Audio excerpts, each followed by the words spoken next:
Good day everyone! Today I'll be discussing the two important topics of biochemistry, which is the ester bond and the urea cycle.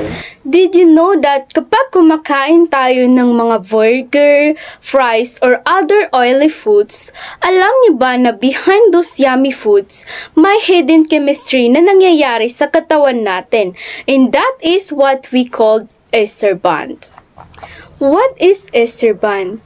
Ang ester bond is yan yung chemical bond na nagko-connect sa glycerol at fatty acid para makabuo ng fats. Paano nga ba nabubuo ang ester bond? Nabubuo ang ester bond kapag nagre-react ang carboxylic acid at alcohol. This is what we call esterification reaction.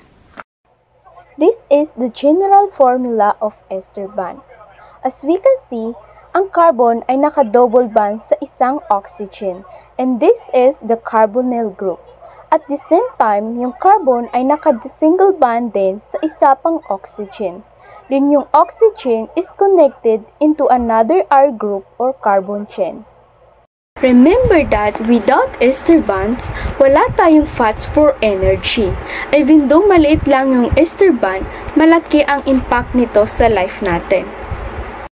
So now, let's talk about another topic, which is the urea cycle. Kung sa ester bond ay may role ito sa paggawa ng fats, ang urea cycle naman is yan yung tumutulong sa katawan natin para maalis ang toxic waste na galing sa protein. When we eat foods rich in proteins like fish, meat, our digestive system break them into amino acid. These amino acids are useful for building muscles and repairing tissue. Pero kapag sumobra na hindi na kaya ng katawan natin, magbe-breakdown ito at maglalabas ng ammonia. The problem is, ang ammonia is a toxic protein na kailangan alisin sa katawan natin. Then, i-convert ito ng liver into urea. At ilalabas naman ng kidneys bilang urine.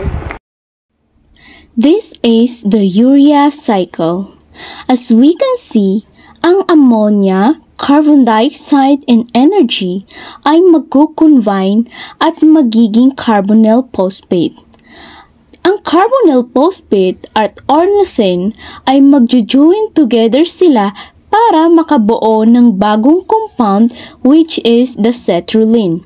Then, the cetrulline and aspartate ay magdadagdag sila ng isa pang nitrogen kaya mas malaki yung molecule at magiging argininosuccinate. Then, ang argininosuccinate ay mahahati sa dalawang product which is the fumarate and arginine. Later on, the arginine and fumarate together ay makakaproduce ng water, then mapupunta sa urea, travel in the bloodstream, kidneys, and leaves your body as a urine.